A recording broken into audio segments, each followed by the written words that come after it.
এই ছেলে, একদম না না না, এই হাসি না, অলওয়েজ হাসি আমার পছন্দ না। তোমরা এখানে এসে টিকটক বানাও, উল্টাপাল্টা ভিডিও করে, এটা আমি জানি। এই মাহফিলে ওইসব করার জন্য আসা যাবে না। এটা কোরআনের মাহফিল, ভদ্রতা বজায় রেখে ওয়াজ শুনতে হবে। আর একটা চুল পরিমাণ শব্দ চাই না। ভালোবাসার জায়গা ভালোবাসা, ভদ্রতার জায়গায় ভদ্র, একদম ভদ্র বজায় রেখে বসে থাকবা। আল্লাহ রাব্বুল আলামিন বলছেন, লিকুল্লি উম্মাতিন আজাল ইযা জাআ আজালুহুম ফালা ইস্তাখিরুনা সাআতান ওয়ালা ইস্তাকদিমুন। আল্লাহ বলছেন, প্রত্যেকটা মানুষের জন্য আমি আল্লাহ হায়াতের সময়সীমা বেঁধে দিয়েছি। সময় যখন শেষ হয়ে যাবে, মালাকুল মউতের মাধ্যমে দুনিয়ার থেকে উঠাই নিবে একজন। আওয়াজ দিয়ে বলেন সবাই, তিনি কে? এক নাম্বার, হায়াতের কোনো গ্যারান্টি নাই। দুই নাম্বার, এটা একটু বুঝে উত্তর দিতে হবে, বুঝে। Think before you answer of my question. একটু ভেবে উত্তর দিবেন, ঠাস করে উত্তর দিয়ে ফেলবেন না। একটু বলেন তো, এটা কি ইহকাল না পরকাল? এই যে ভয় পেয়ে গেছেন, আরে ভাই কথা বোঝা যায় তো, পরকাল না ইহকাল? এটা কি আখিরাতের জীবন চলছে না দুনিয়ার জীবন চলছে? এবার আমাকে উত্তর দিবেন। বলেন তো, as a Muslim, what do you think about it? What's your personal point of view? আপনি কি ভাবেন, জাস্ট আমাকে বললেই হবে। আমার প্রিয় যশোরের ভাইয়েরা, আমাকে জবান খুলে উত্তর দিবেন। আপনার চিন্তা আপনাকে কি বলছে? দুনিয়ার জীবন কি বেশি উত্তম না পরকালের জীবন বেশি উত্তম? পরকালের জীবনটা বেশি উত্তম। তার দলিল কি? দলিলটা শোনেন। 30 নম্বর পারা, সূরাতুদ দুহা, ঠিক 4 নম্বর আয়াত। আল্লাহ তাআলা বলছেন, ওয়ালাল আখিরাতু খায়রুল লাকা মিনাল উলা। ও আমার বান্দা, শোনো শোনো, দুনিয়ার চাকচিক্য দেখে পাগল হয়ে যেও না, মাতাল হয়ে যেও না, হতাশ হয়ে যেও না। মাথায় রাখবা, দুনিয়ার জীবনটা উত্তম জীবন নয়, বরং দুনিয়ার চাইতে আখিরাতের জীবনকে বেশি উত্তম করেছে একজন। তিনি কে? The life of hereafter is much more better than this worldly life. আল্লাহ তাআলা বলছেন, দুনিয়ার জীবনটাকে আমি আল্লাহ তাআলা বেটার লাইফ বানাই নাই, এটা উত্তম জীবন নয়, বরং দুনিয়ার চাইতে আখিরাতের জীবনটাকে আমি আল্লাহ তাআলা হাজার গুণ বেশি উত্তম করে বানিয়েছি। কোন সবাই সুবহানাল্লাহ। এবার সবাই আমাকে একবার দেখেন। আমাকে দেখার জন্য দেখতে বলছি না, একটা প্রশ্ন করব তাই দেখতে বলছি। আচ্ছা, আপনারা তো আমাকে মনে হয় মানে ফেসবুক ইউটিউবে তো আগে দেখেছেন নাকি? মানে আমার চেহারা আপনারা আগের থেকে চিনেন। কথা কি ভুল বললাম না ঠিক বললাম? আচ্ছা, হয়তোবা আপনারা ফেসবুকে দেখেছেন, বাট আমাকে হয়তোবা সরাসরি আজকে অনেকেই প্রথমবার দেখলেন। আমাকে একটু বলবেন, আমার দিকে তাকিয়ে, আমার দাড়ি, আমার হাইট, আমার চেহারা দেখে, এটা হাসির কোনো প্রশ্ন না, এটা কোরআনের সঙ্গে রিলেটেড। আমি একটা আয়াত বলবো, তার জন্য এই পয়েন্টটা টেনে নিয়ে আসলাম। আমাকে দেখে আনুমানিক আপনাদের কত বয়স মনে হচ্ছে? আনুমানিক একটা বলেন তো, আনুমানিক 25-26। আর কোনো মতামত আছে? 28। আচ্ছা, মতামত অনেকটাই। 18 কে কয় রে বেটা?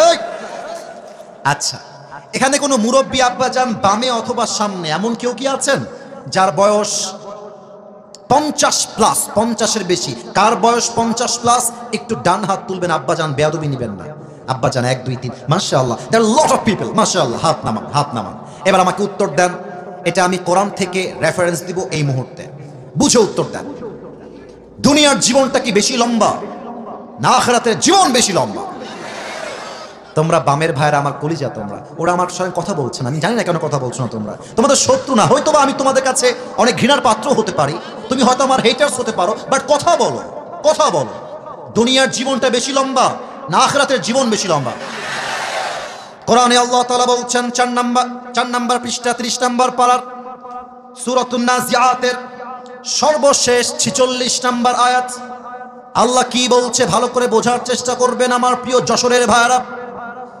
আল্লাহ রাব্বুল আলামিন বলছেন, কান্নাহুম ইয়াওমা ইয়ারাউনাহা লাম ইয়ালবাথু ইল্লা আশিয়াতান আও দুহাহা। আল্লাহ বলছে, বান্দা শোনো শোনো, পরকালের জীবনটা কত বিশাল লম্বা হবে আমার থেকে শুনে নাও। 80 বছরের মুরব্বী আব্বাজান যেই দিন ইন্তেকাল করবেন, 100 বছর যে মুরব্বীর বয়স, এই মুরব্বী যেই দিন ইন্তেকাল করে দুনিয়া থেকে বিদায় নিবে, যখন তার পরকালের জীবনটা শুরু হবে, মুরব্বী দেখবে পরকালের জীবনটা huge long, it's very long.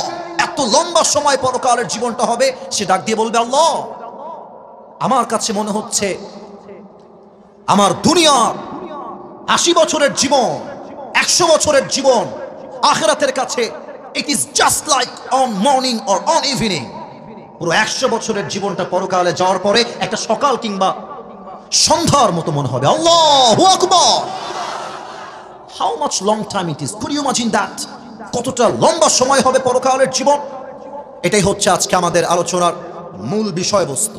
কমিটিকে ধন্যবাদ জানাই। যশোরে আমি প্রায় 4 বছর যাবত মাহফিল করেছি, বাট এতটা দায়িত্বশীল কমিটি আমি আমার লাইফে সেকেন্ড টাইম দেখার সুযোগ হবে কিনা জানি না, বাট আগে কখনো দেখি নাই। কারণ হলো আজকে যশোরের মাহফিল এটাই প্রথম যেখানে আমাকে 9টা 20-এ উঠিয়ে দেওয়া হয়েছে। এটার জন্য আমি বড্ড খুশনসিব। কারণ হলো 9টা 20-এ শুরু হয়েছে, 11টার মধ্যে শেষ হয়ে যাবে। আমরা বাসায় গিয়ে ঘুমাবো, তাহাজ্জুদটাও পড়বো, ফজরটাও জামাতে আদায় করবো, ঠিক কিনা বলেন? আমরা চাই এমন কমিটি প্রত্যেকটা জেলায় জেলায় হোক, যারা কথায় এক কাজেও এক, ঠিক কিনা বলেন? আমি সবাইকে একটা আবদার রাখবো এই মুহূর্তে, সকলের চোখটা ফর 5 সেকেন্ডস 5 সেকেন্ডের জন্য একটু বন্ধ করতে হবে। কেন বন্ধ করতে হবে? Let me explain first. আমি একটু ব্যাখ্যা দিচ্ছি কেন বন্ধ করবেন। দেখেন, আমি আসিফ হুজুরের ইলম আমল কোনো কিছুই ভালো না, আমি কোনো যোগ্যতাই রাখি না এই চেয়ারে বসা। আমার স্টেজে অনেক মান্যগণ্য ব্যক্তি এমন আছেন যারা আমার চাইতে হাজার কোটি গুণ বেশি কোয়ালিফাইড, মোর কোয়ালিফাইড দ্যান মি, এটা আমি বিশ্বাস করি। তবে যেহেতু আব্বা আম্মার দোয়া আমার সাথে আছে, আল্লাহ আমি অধমকে এই সম্মানের চেয়ারে আজকে বসিয়েছেন। আমি খুব বেশি ইলম রাখি না, তবে যতটুকু বলবো from my capacity, from my level of capability, আমার যে সাধ্য আছে স্পষ্ট ভাষায় কথা বলবো। আমি আমার আজকে পুরো ওয়াজের 5টা ভূমিকা দিচ্ছি, শুনে নেন। 5টা ভূমিকা যে শুনবেন সে ওয়াজের 30% এমনিতেই বুঝে যাবেন। বলেন তো সবাই, পুরো ওয়াজের ভূমিকা কয়টা? ডানে আবার কথা বলেন নাই, বলেন সবাই কয়টা? 5টা। প্রথমে আমরা জানবো পরকালের জীবনটা আসলে শুরু হবে কেমন করে। মৃত্যু যে আসবে, এই মৃত্যুটা আসবে কেমন করে, মালাকুল মওত আমাদের রূহটা কবজ করবে কেমনে। এখানে 2টা ভাগ হবে। 1 নামাজি বান্দার মরণ, 2 হচ্ছে বেনামাজি বান্দার মরণ। এটা হচ্ছে প্রথম অংশ আমার ওয়াজের। সেকেন্ড চ্যাপ্টার হচ্ছে আজীবন শুনেছি কবর কবর কবর কবর কবর, লাইফ অফ গ্রেভ, কবরের জীবন। আজকে আমরা জানবো কবরে লাশটা দাফন হওয়ার পরে কবরের প্রথম রাতটা আমাদের কেমন হবে, ফেরেশতা এসে কি করবে, এটা আমরা সেকেন্ড পার্টে জানবো। এবং সর্বশেষ আমরা আরো 3টি বিষয়কে হাইলাইট করব কোরআন থেকে, হাদিস থেকে, উইথ রেফারেন্স, দলিল দিয়ে। 1 আফটার ডেথ, মৃত্যুর পরে আমরা সবাই জানি দেয়ার ইজ অ্যানাদার লাইফ, আর একটা জীবন আছে। তো মৃত্যুর পরে আল্লাহ তাআলা সবাইকে আবার জীবিত করবেন কেমন করে, এটা আমরা জানব। সেকেন্ডলি আমরা জানবো আজীবন শুনেছি কিয়ামত কিয়ামত কিয়ামত, সেকেন্ড চ্যাপ্টারে আমরা জানবো এই কিয়ামতটা শুরু হবে কেমনে, হিসাব দিবসের হিসাব আল্লাহ নিবেন কেমন করে, এটা আমরা জানবো। আর সর্বশেষ ফাইনাল এন্ড লাস্ট আমরা জানবো কিয়ামতের হিসাব দিবসের পরে there will be 2 categories of people, 2টা দল হবে। এক হচ্ছে বামপন্থী, আর এক হচ্ছে ডানপন্থী। আজকের ওয়াজে ডানপন্থী সাথে বামপন্থীরা ভালো, কারণ আপনারা কথা বলছেন না আমার সঙ্গে, এবার থেকে আর মিস দিবেন না। আপনারা আমার কলিজা, আপনারা আমার ভালোবাসার জায়গা। বলেন তো হিসাব দিবসের পরে কয়টা দল হবে? আবার বলেন সবাই কয়টা? এক হচ্ছে বামপন্থী, আর এক হচ্ছে ডানপন্থী। ডানপন্থী হচ্ছে জান্নাতীরা, বামপন্থী হচ্ছে জাহান্নামী। আজকে আমরা জানবো মানুষ জান্নাতে যাবে কেন আর জাহান্নামে যাবে কেন। এই হচ্ছে মোট 5টা ভূমিকা। এবার সবাই, যদি আপনারা আমাকে ভালোবেসে থাকেন তবে এটা আমার আবদার, 5টা সেকেন্ডের জন্য সবাই চোখটা বন্ধ করে ফেলেন। সবাই এবার চোখ যদি বন্ধ হয়ে যায়, মাথাটা, যারা বসে আছেন বামে, যারা ডানে, যারা সামনে, পুট ইউর হেড ডাউন। সবাই মাথাটা একটু নিচু করেন। সবাই, আমি যা বলি কান দিয়ে নয় দিল দিয়ে শোনেন। চোখ বন্ধ, মাথা নিচে। আমি কাউকে দেখতে পাচ্ছি না, আমার চোখটা বন্ধ আছে। সবাইকে আমি বলবো just for 5 seconds think about your death. আপনি আপনার মৃত্যু নিয়ে ভাবেন। আপনি ভাবেন যে আগামীকাল ফজরের নামাজের পরে আপনার জানাজা অনুষ্ঠিত হচ্ছে, আগামীকাল থেকে আপনার কবরের জীবনটা শুরু হয়ে গেছে। Just think like this for 5 seconds। 5টা সেকেন্ডের জন্য মৃত্যুকে নিয়ে একটু স্মরণ করেন। আমি গুনছি 1 থেকে 5। 1 2 3 4 5 কলিজার টুকরা যশোরের ভাইরা, চোখ খুলেন, মাথা উঁচু করেন। কলিজার ভাইরা, আপনারা আমার প্রাণপ্রিয় ভাইরা, এবার আমার চোখে চোখ রাখেন। দেখেন, পরকালের জীবনটা শুরু হবে মৃত্যুর মাধ্যমে। and there are two kind of death. মৃত্যু হচ্ছে দুই প্রকার। Number 1, the death of people those who perform the salah, এক হচ্ছে নামাজি বান্দার মরণ। নাম্বার 2 হচ্ছে the death of people those who do not perform the salah, second হচ্ছে বেনামাজি বান্দার মরণ। নামাজি বান্দার মরণ কত সুন্দর হবে, আমি হাদিস থেকে শুরু করছি। আল্লাহর হাবিব বলেছেন, নামাজি বান্দার সামনে যখন মালাকুল মউত আসবে, তার দেহের গায়ের রং হবে সাদা ধবধবে ফর্সা, তার গায়ে থাকবে বিশাল লম্বা একটা সাদা জুব্বা, দেখতে হবে তাগড়া যুবক, তার মুখে থাকবে লম্বা লম্বা চাপ দাড়ি। He will be look like a very young and smart handsome person, দেখতে অসাধারণ চেহারা হবে তার। নামাজি বান্দার সামনে দাঁড়িয়ে যাবে। আব্বা জান, ও ভাইরা, কথা কি বোঝা যায় নাকি যায় না? দাঁড়িয়ে যাবে নামাজি বান্দা, এটা কিন্তু বেনামাজি না, নামাজি বান্দা। দাঁড়িয়ে কি বলবে দেখেন, হে নামাজি বান্দা, ইয়া আইয়াতুহান নাফসুল মুতমাইন্না উখরুজি ইলা মাগফিরাতিল্লাহি ওয়া রিজওয়ানি। এই নামাজি বান্দা, আসো, বের হও, বের হও। কোথায় যাব আমি? কোথায় নিয়ে যাবেন আমাকে? ইলা মাগফিরাতিল্লাহি ওয়া রিজওয়ানি, আসো, আল্লাহর ক্ষমা আর জান্নাত তোমার অপেক্ষমান রয়েছে। না, এটা যশোরের সুবহানাল্লাহ হয়নি, আরেকবার কোন সুবহানাল্লাহ। আপনারা সবাই আল্লামা দেলোয়ার হোসেন সাইদি হুজুরের নাম শুনেছেন না? আপনাদের কলিজার টুকরা আমি জানি, মুরব্বীদের কলিজা তিনি, আমি জানি। উনি খুলনায় মাহফিল করতেন প্রতি বছর। আমার আব্বা আমাকে বলে যে, আব্বা, আমার আব্বা কিন্তু এখনো খুলনার ভাষাতেই কথা বলে, আমার বাবা অন্য কোনো ভাষা পারেই না। আমাকে বলে, আব্বা, যখন সাইদি সাহেব আসতেন, মুরব্বী, দাড়ি পেকে গেছে, দাঁত ভেঙে গেছে, সাইকেল চালিয়ে চালিয়ে সাইদি সাহেবের মাহফিল শুনতে যেত। আমার আব্বা নিজে না খেয়ে সাইকেল চালিয়ে যেতেন। কাকে বলে কোরআন, কাকে বলে ভালোবাসা, এটা সর্বপ্রথম আমরা আল্লামা দেলোয়ার হোসেন সাইদি হুজুর থেকে শিখেছি যুবক ভাইরা।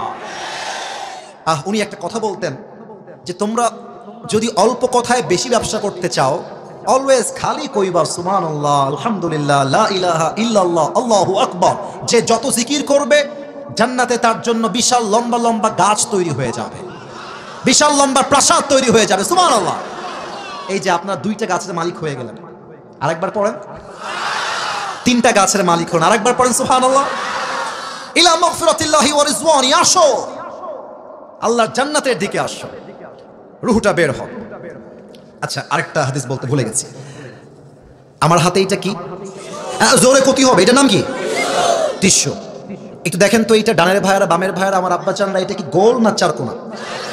চারকোনা। আল্লাহর হাবিব বলেছেন, নামাজি বান্দার রূহকে কবজ করবার জন্য আল্লাহ তাআলা, সে কি সম্মান রে ভাই, নামাজি বান্দার রূহকে কবজ করবার জন্য আল্লাহ তাআলা কাফাম মিন নাকফানিল জান্নাহ ওয়া হানুত মিন হানুতিল জান্নাহ, জান্নাত থেকে একটা লাল রেশমি রুমালের চাদর নামাজি বান্দার রূহকে কবজ করে নিয়ে আসার জন্য জান্নাত থেকে আল্লাহ হাদিয়া হিসেবে পাঠিয়ে দিবে।